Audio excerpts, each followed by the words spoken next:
Alright, and we are back with the Medion P7332. So after while the update was going and it was installing, I was looking at the screen, and I have to say there's no dead pixels, so that's a good sign. I like that, and I'm really bothered when I see a dead pixel or anything. So that's great news, at least for me. One thing I noticed, this is where the microphone is located, right here in the corner. So kind of a front facing. I think it's a good thing, especially if you're using this tablet for a lot of Skyping and other services for online conversations and stuff like that. And having this microphone here alongside with the speaker being on the bottom, I think it's a great thing.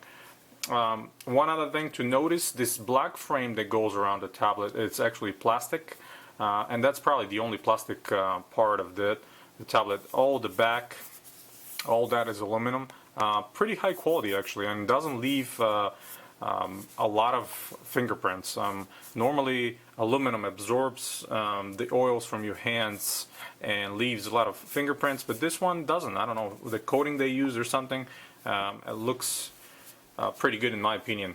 Also, I showed that in the previous video, but you can see the transition from portrait to landscape. It's pretty smooth and fast.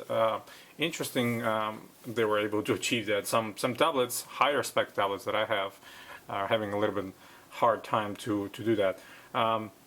So on the front homepage, you see there's a lot of quote-unquote bloatware.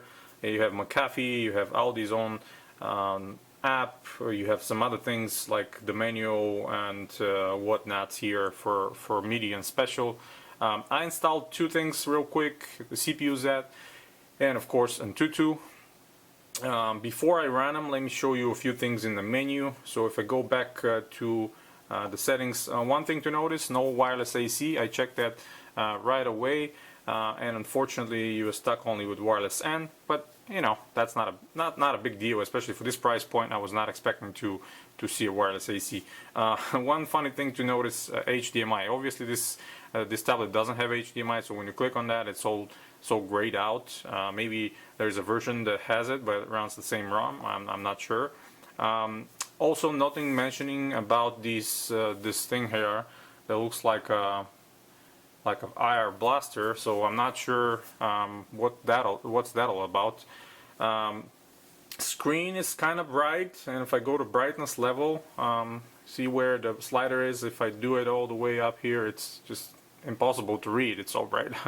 So let me lower it down a little bit so the camera picks it up nicely for you guys, and you be able to see it. So let me go back. Storage. Let me show you the storage. So right off the back, we have available 9.6 gigabytes. Not bad at all.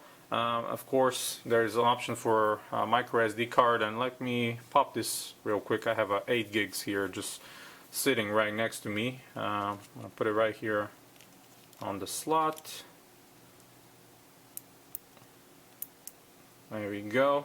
It sits flush, so it's not protruding at all.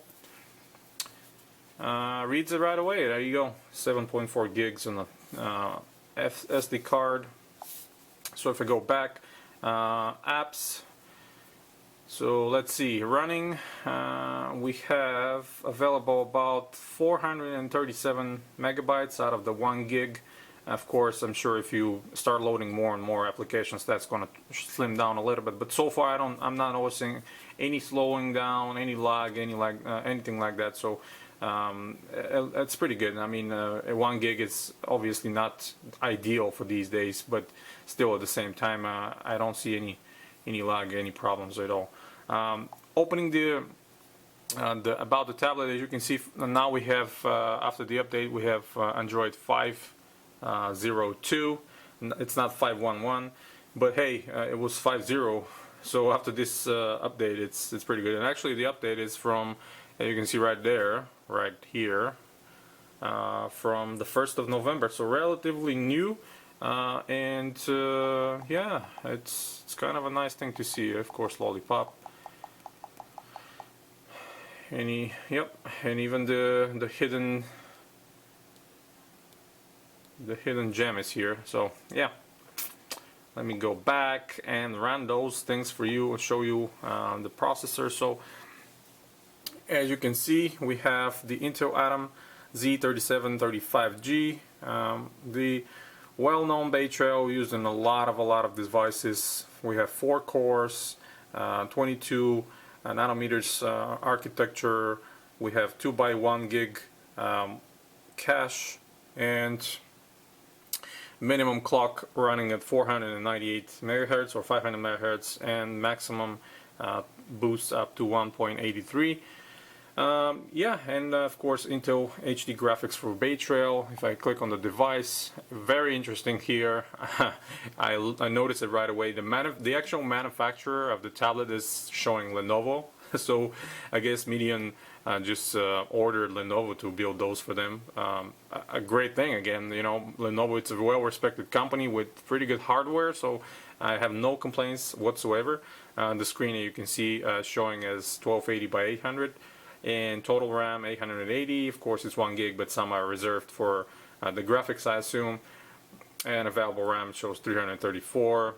Internal storage, all that. System Android 5.02. API level 21.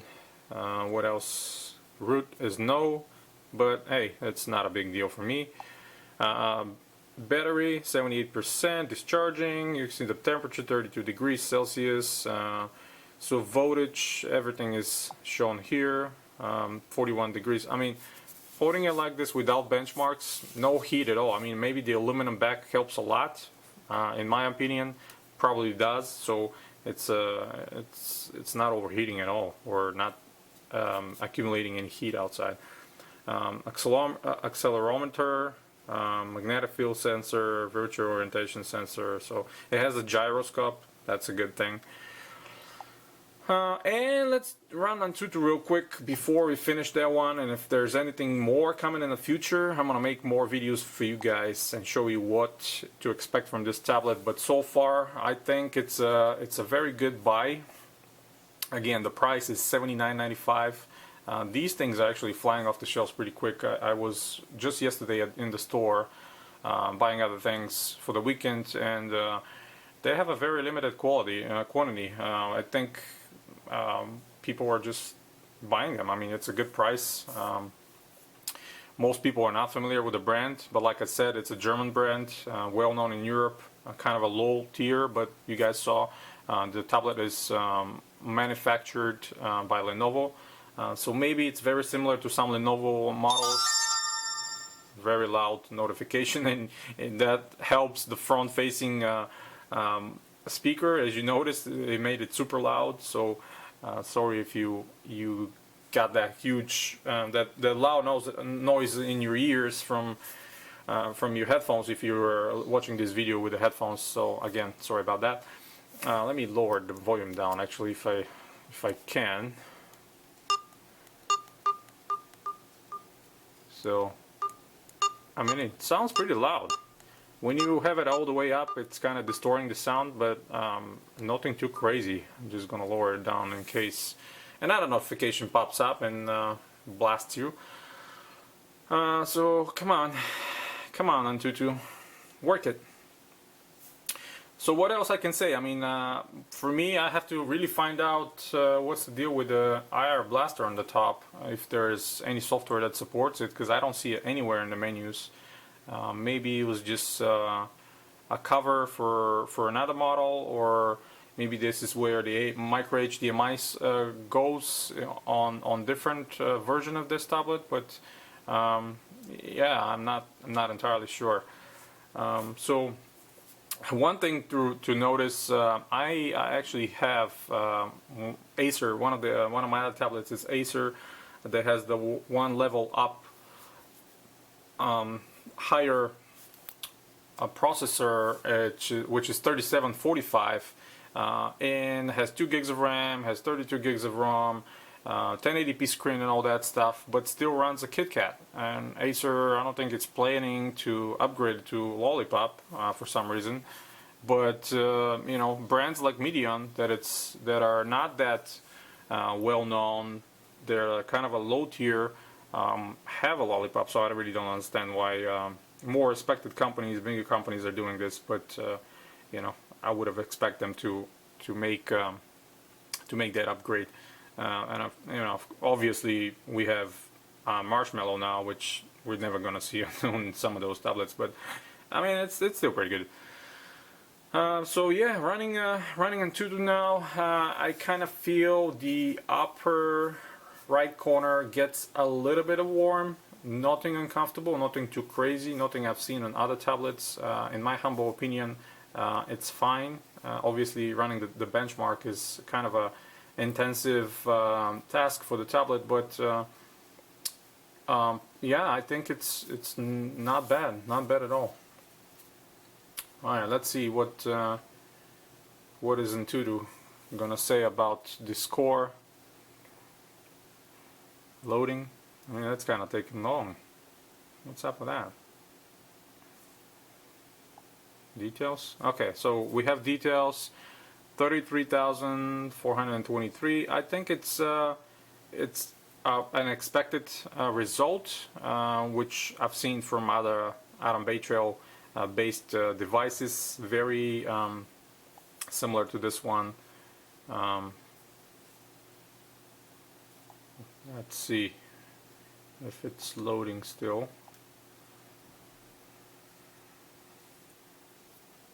All right, where we at?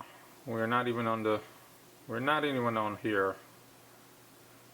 Oh, I guess they updated, Antutu updated their rankings. I see Galaxy Note 5 is #1 right now. So I don't know why we're not showing on the ranking, but normally we got to be somewhere in the bottom here. But yeah, I mean, it is what it is. You guys saw 33,423, and here's the info. Again, Atom 3735, Intel HD graphics, screen. We have rear camera 2 megapixels or 1.9, what it shows here. The RAM, the internal storage, 64-bit processor, which is great. 4 cores, of course. What else we can see here? Front camera is also listed same as the back one. What else? Yeah, I think that's pretty much it, guys. Again, in my humble opinion, very good buy. Very well built tablet. Performance is what to be expected from this processor and configuration. Running Lollipop, I mean, I am pretty pleased with the purchase. $79.95, like I said. Hopefully, the upper model, the one with 2 gigs and 32 gigabytes of ROM, gonna come out anytime soon. And if it's, you know, like I said, expecting around $100, probably gonna grab that as well and show it to you guys. But if you are in the market for a not expensive, well-built tablet to give to your kids or a present to some relative or friend or whatever it is, or for yourself, head over to Aldi. Obviously, they have some great deals, and all these are German brands, manufactured by Lenovo, this particular one. And I'm thinking you're not going to be disappointed. That's pretty much it, guys. Thank you for staying with me in this super long video. Again, give the thumbs up if you like the video. Subscribe for more. There will be a lot more content coming very soon. And that's pretty much it with the Medion LifeTab P7332. And I will catch you on the next one, guys. You guys have a wonderful day.